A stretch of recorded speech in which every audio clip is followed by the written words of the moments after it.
Grand Matin Sud Radio, 7h-9h, Patrick Roger.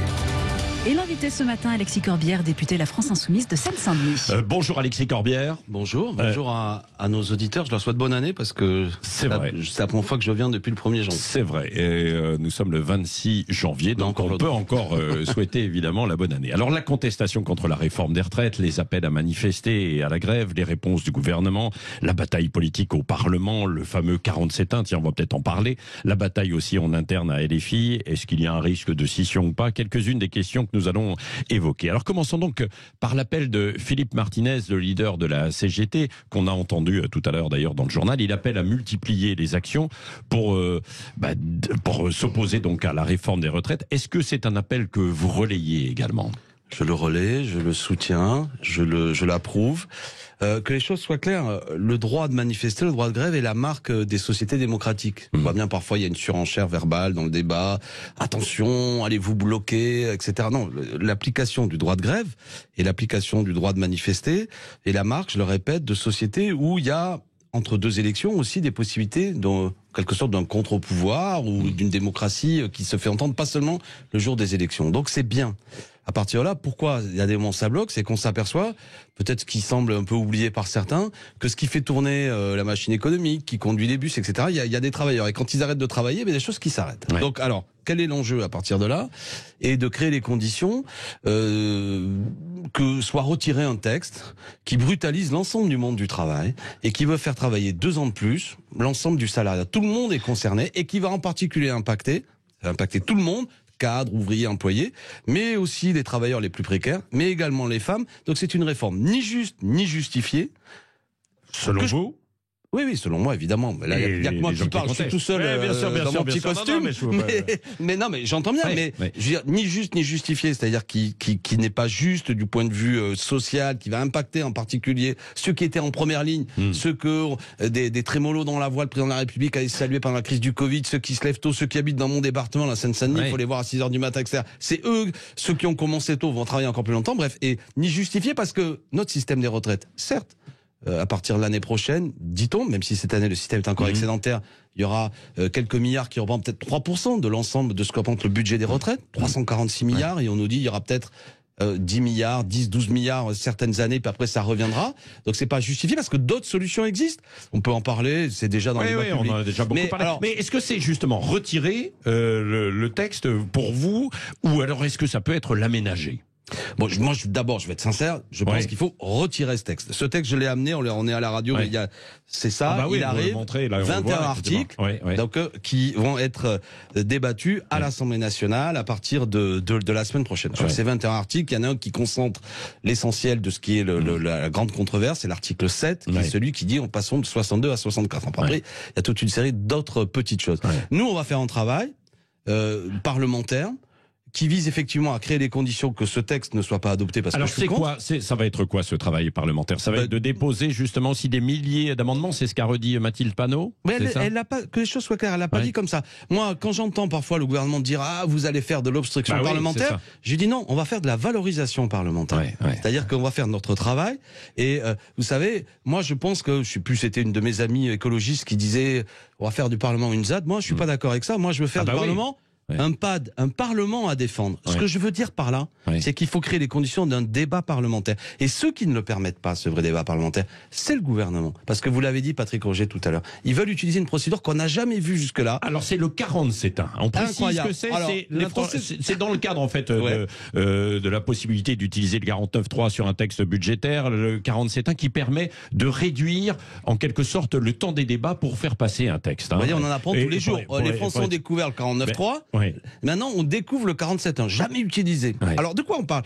Juste parce que moi-même, je me suis interrogé. Moi, je suis critique par rapport à cette Constitution. Mais il y a des aspects, j'en comprends la logique, qui consiste à dire, avant le 31 décembre, il y a un exercice financier, il faut qu'au moins les finances publiques soient adoptées, et on peut éventuellement accélérer et marcher sur le Parlement. Alors, je suis pas d'accord, mais je comprends l'idée.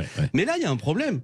C'est que c'est pas un texte budgétaire qui nécessite qu'il soit adopté, sinon il y aurait une espèce de shutdown, comme on dit, une incapacité à l'État d'assumer ses dépenses. Et donc je pense qu'il y a aussi un problème là-dessus, et je vous remercie d'en parler. J'ai observé que M. Laurent Fabius, qui est président du Conseil constitutionnel, dit mais l'utilisation du 47.1, dans le cadre d'un texte qui est un peu ce qu'on appelle aussi un cavalier budgétaire, beaucoup de choses sont un peu mélangées, qui est un texte plus politique qu'une exigence budgétaire. C'est une utilisation là aussi abusive, si je puis dire, de ce 47.1. Je ne sais pas si ceux qui m'écoutent me comprennent bien. C'est-à-dire que pourquoi ne pas donner le temps au Parlement de discuter de ce texte? Êtes-vous pour ou contre passer de l'âge de 62 à 64, rallonger la durée de cotisation? Ça, c'est une discussion qui est politique. Ouais. Et politiquement, il faut que cette discussion, dans le cadre de la représentation nationale, puisse avoir lieu. Et le problème du 47.1, c'est que le temps, il est contraint. C'est-à-dire qu'il faut qu'à partir du moment où le texte est déposé sur le bureau de l'Assemblée nationale, 50 jours. Oui, 50 jours au total avec les allers-retours. Voilà, au total, c'est-à-dire qui comprend les jours de commission, puis à partir du 6 février, écoutez, prenez un crayon pour ceux qui n'ont pas suivi, ça commence à l'Assemblée nationale. Le 17 février, c'est terminé, ça part au Sénat. Et après, boum, ça reviendra. Et à la fin, ça risque d'être dans le cadre. Non, mais ça laisse quand même du temps aussi pour discuter, pour amender ou changer, non? Sur 21 articles, une discussion. D'autant que ça se joue avant, en dehors du Parlement, pendant le Parlement. Alors, non, mais c'est pour ça qu'il est utile, évidemment, que les salariés se mobilisent. L'ensemble de la population. Je veux dire, moi, je lis des études d'opinion, 60 à 70% des Français qui sont contre, 93% des actifs qui sont contre. Est-ce que vous pensez que tout va se jouer la semaine prochaine, lors de la seconde journée de mobilisation, mardi prochain? Beaucoup va se jouer. Je dis à tout le monde, mettez-vous sur votre 31, comme dirait l'autre. C'est-à-dire, le 31, allez manifester. Faites-vous entendre. C'est-à-dire qu'il faut qu'il y ait cette puissance populaire. Et il faut pas flétrir ça. Patrick, Roger, c'est beau un pays qui peut manifester. C'est beau un pays qui se donne à voir et qui dit... Sauf si après ça bloque, hein. C'est ce que redoutent certains. Et d'ailleurs. Patrick, mais si ça bloque pendant toutes les vacances scolaires, est-ce que l'opinion ne va pas moi, je soutiens la grève, mais moi aussi je prends les transports en commun. J'ai des enfants à l'école. C'est pas agréable quand éventuellement on vous dit l'école est fermée. Très bien. Mais cet effort-là, il est aussi pour nos enfants, il est aussi pour nous-mêmes. Ça veut dire que si on fait un effort, et je mesure l'effort avec les désagréments que ça pose, et d'un certain point de vue, je m'en excuse vis-à-vis de ceux qui les subiront en particulier, parce que sans doute qu'il y a des gens qui nous écoutent, qui vont être embarrassés. Mais je leur dis, ça vaut le coup, parce que on peut gagner 2 ans. Sinon, si on le laisse faire, comme dirait l'autre, on prend 2 ans ferme, quoi. 2 ans de plus, qui n'est pas justifié. Et qu'est-ce que c'est aussi derrière ça, au-delà des aspects économiques, politiques? C'est aussi une certaine vision de la vie. La retraite, faut que ce soit un temps où aussi on peut profiter de plein de choses. Vous savez, dans notre société, on peut en profiter tout en travaillant aussi. Oui, mais attendez, le nombre de présidents d'associations qui sont des retraités. Je parlais des enfants, le nombre de familles où on confie les gamins aux grands-parents parce qu'ils peuvent donner un coup de main. Le nombre de maires de petites communes qui sont retraités. Si tout ça, ça prend 2 ans de plus, évidemment, tout ça va diminuer. Je veux dire, c'est un temps de la vie où on fait d'autres choses, ou d'ailleurs on fait rien, on va au cinéma, on bouquine, on profite de la vie. Alors, je comprends votre philosophie autour de la vie. C'est important parce que ça, il faut en parler. Oui, bien sûr. Ça vaut cher. Deux questions quand même directes là, Alexis Corbière. Est-ce que sur le 47.1 là, vous allez contester d'une manière ou d'une autre?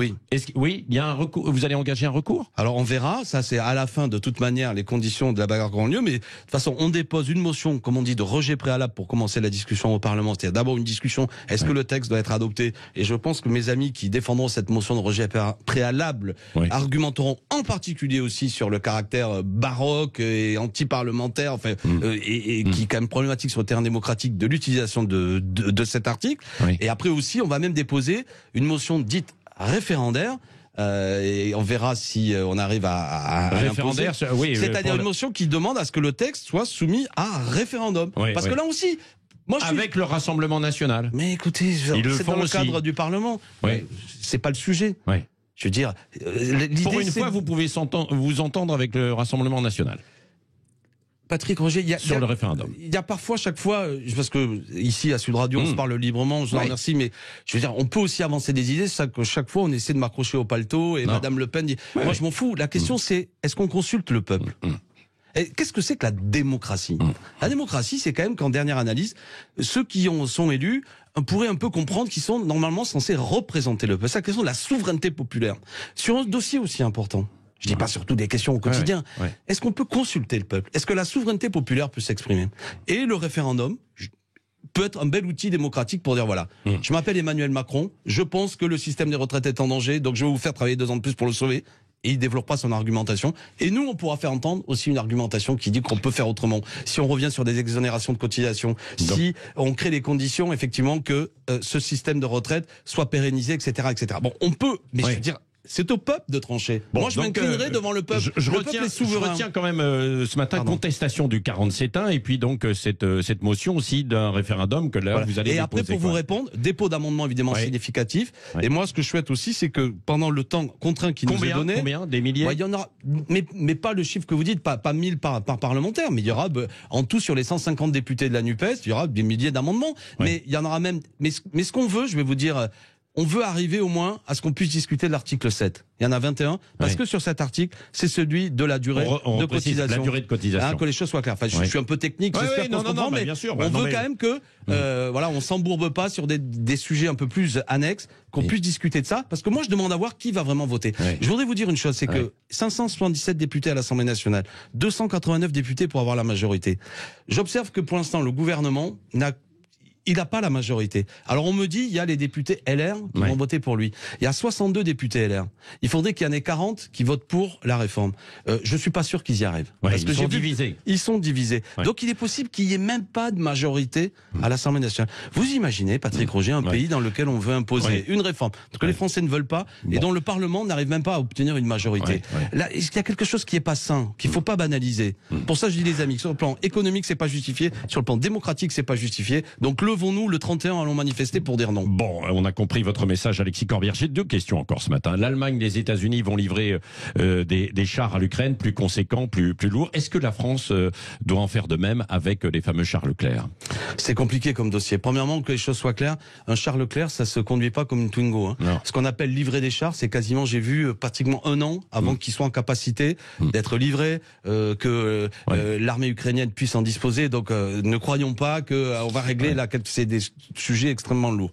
Donc, premier aspect, dans le cas de l'immédiateté, un char Leclerc, qui est un char très particulier, qui a énormément de compétences, mais qui est extrêmement technique. Il n'y a que 3 conducteurs au lieu de 4 dans un Léopard. Donc, il faut vraiment que les gens soient techniquement extrêmement affûtés. C'est pas simple. Deuxièmement, je contourne pas un problème. Moi, je suis évidemment l'agresseur et Vladimir Poutine. Il doit quitter l'Ukraine. Je suis du côté du peuple ukrainien. Maintenant, il faut que la France, dans l'aide qu'elle apporte, et elle apporte aussi une aide technique et militaire, doit aussi, selon moi, prendre des initiatives qui fait que la guerre s'arrête. Et donc, ce que je crains, c'est attention, quels sont les objectifs de guerre qu'il y a derrière ça, et attention à ce que nous rentrions pas progressivement dans une spirale qui amène à ce que les choses s'embrasent, et que dans le conflit qui doit trouver une réponse rapide, mais qui pour l'instant est entre Vous craignez une escalade, quoi. Attendez, c'est quand même une puissance nucléaire, la Russie. Alors quand je dis ça, on dit toujours... Zelensky demande ce matin aussi maintenant des missiles et des avions de combat, là on risque d'aller vers un embrasement plus généralisé. Alors, tout ça mérite du doigté. Je fais confiance, il y a le ministère des Armées, nos armées sont... Je veux dire, c'est des sujets sensibles sur lesquels, attention, parce que c'est facile à dire, évidemment, on a envie qu'assez rapidement Vladimir Poutine, évidemment, soit défait.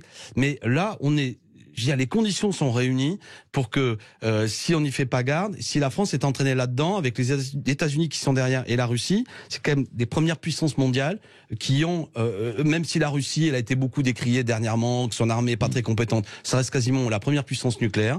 Et donc, je suis pour quand même que on s'embarque pas dans des choses qui enveniment encore plus le conflit, en croyant effectivement qu'on va faire essuyer une défaite rapide. Vous savez, effectivement, l'armée russe a reculé, mais elle n'est pas battue. Il reste solide. Donc, qu'on me comprenne, faut les aider, mais il faut aussi que la France prenne des initiatives diplomatiques pour voir dans quelles conditions le conflit s'arrête. Et que éventuellement, les armes cessent de parler. On connaît cette position. Même Emmanuel Macron l'avait dit, qu'on ne devienne pas co-belligérant, solidaire avec le peuple ukrainien dans une aide, mais pas embarqué dans un conflit qui immédiatement prend une dimension mondiale et potentiellement fatale pour. On a quasiment plus de temps, mais tout de même, je voudrais vous poser une question, Alexis Corbière. Quel rôle vous avez aujourd'hui à la France insoumise? Parce que vous avez été longtemps le porte-parole de Jean-Luc Mélenchon. Aujourd'hui, vous êtes moins le relais. C'est la place occupée par Emmanuel Bompard. Et vous, quel rôle alors? Je suis vice-président du groupe. Voilà. Mais après, ce que vous évoquez, on va aller vite. Il y a un débat qui a été ouvert au sein de la France insoumise. J'ai pris publiquement la parole parce que je pense qu'on peut faire mieux sur un fonctionnement. Je pense que beaucoup des militants de ce mouvement aimeraient être plus sollicités.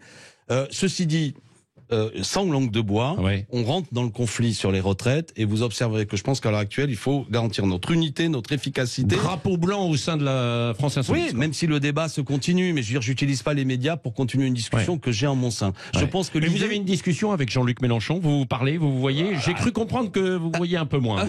C'est le cas. C'est vrai. C'est le cas, mais moi je veux pas pipoliser mes relations avec Jean-Luc, qui est un homme que j'admire, je suis son camarade depuis 26 ans. Mais vous ne vous parlez plus. Un peu moins, mais c'est comme ça. C'est pas grave. Moi, je veux pas psychologiser le problème. C'est pas ma relation avec Jean-Luc qui est un maître pour moi. Après la réforme des retraites. Non, mais par contre, c'est un débat interne qui doit continuer, Et pourquoi il est utile ce débat? C'est que nous avons une lourde responsabilité aujourd'hui. Moi, je veux qu'en 2027, ma famille politique au sens large, nous gagnons pour faire du bien au pays. Donc il faut être rassemblés, que toutes les énergies et les richesses de mon mouvement se retrouvent dans le même cadre pour que nous soyons efficaces. Et derrière nous, c'est après la NUPES, qui est un outil précieux qui sera rassemblé, etc., etc. Voilà, donc c'est la raison pour laquelle dernièrement, j'étais pas satisfait par toute une série de choses. Moi, ma place là-dedans est assez secondaire. Je pense que j'ai une certaine longueur d'action avec Jean-Luc qui me permet que je puisse dire des choses sans que pour autant on considère que je veux affaiblir la France Insoumise. Non, je veux continuer à la construire. Merci Alexis Corbière, député LFI de Seine-Saint-Denis, qui était l'invité de Sud Radio justement ce matin.